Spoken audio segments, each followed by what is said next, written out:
Cyber warfare. जब missiles नहीं चलती तब माउस चलते हैं। 2010 में एक साइबर वेपन आता है स्टक्सनेट। इजराइल और यूएस ने मिलकर इस सॉफ्टवेयर से ईरान के न्यूक्लियर प्लांट को डिस्टर्ब किया। वहीं जवाब में ईरान ने इजरायली कंपनीज पर साइबर अटैक्स किए। असैसिनेशन चेन्स, एक साइलेंट हिट लिस्ट। अगले कुछ सालों तक ईरान के टॉप जनरल्स और साइंटिस्ट और इंजीनियर्स को एक एक करके असैसिनेट किया गया, मार दिया गया। इजराइल ओपनली एक्सेप्ट नहीं करता, लेकिन हर क्लूज यही दर्शाते हैं। मोसाद, इजराइल का साइलेंट किलर। मोसाद इजराइल का एक सीक्रेट इंटेलिजेंस एजेंसी है जिसका काम है दुश्मन देशों के टॉप लीडर्स को आइडेंटिफाई करना, उन्हें ट्रैक करना और उन्हें असैसिनेट करना। 2020 में इसी मोसाद ने ईरान के न्यूक्लियर टॉप साइंटिस्ट को तेहरान के बीचों बीच मार गिराया हाई टेक कंट्रोल गन से। IRGC, ईरान का डिफेंस और अटैक सिस्टम या यूनिट। IRGC यानी इस्लामिक रेवोल्यूशनरी गार्ड कॉर्प्स, ये ईरान का एक पावरफुल मिलिट्री विंग है। IRGC का एक इम्पॉर्टेंट यूनिट है QUDS फोर्स, जो फॉरेन मिशंस को संभालता है।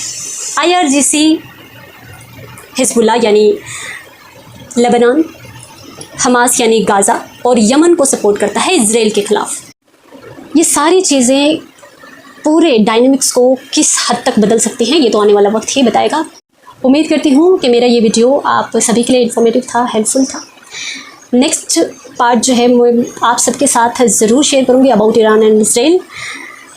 फ़िलहाल मैं आप सभी से ये जानना चाहूँगी कि आपके अकॉर्डिंग ईरान और इजराइल के इस रिलेशनशिप में और इस इक्वेशन में ये जो डायनेमिक्स जो चेंज हो रहे हैं, इसका इम्पैक्ट आप सबको क्या लगता है कि हमारे भारत में कितना हो सकता है? क्योंकि वी ऑल नो कि इंटरनेशनल जो रिलेशंस हैं कहीं भी अगर ख़राब हो रहे हैं, कहीं पर भी अगर डिस्प्यूट चल रहे हैं, तो उसका असर देश में, हमारे देश में ज़रूर देखने को मिलता है, बी इट इकोनॉमिकली, पॉलिटिकली या बाकी एस्पेक्ट्स में भी। वी ऑल नो कि ऐसे डिस्प्यूट्स इम्पैक्ट रखते हैं।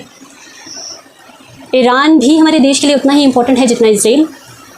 हमारे देश को एक डिप्लोमेटिक रवैया इन देशों के साथ बनाए रखना ज़रूरी है। वी ऑल नो ईरान अगर जोग्राफिकली देखा जाए, अगर जियोपॉलिटिकल नज़रिए से देखा जाए, तो एक बहुत इम्पॉर्टेंट कंट्री है फॉर आर नेशन। और इजराइल दूसरी तरफ, जो कि हमारे डिफेंस के लिए, हमारे टेक्नोलॉजी के लिए कितना इम्पोर्टेंट है, ये भी हम सब जानते हैं। तो एक डिप्लोमेटिक अप्रोच हमारे देश के इन सब के साथ ज़रूरी है। स्पेशली मैं ईरान की बात करूँ तो we all know that Iran has the control over strait of Hormuz.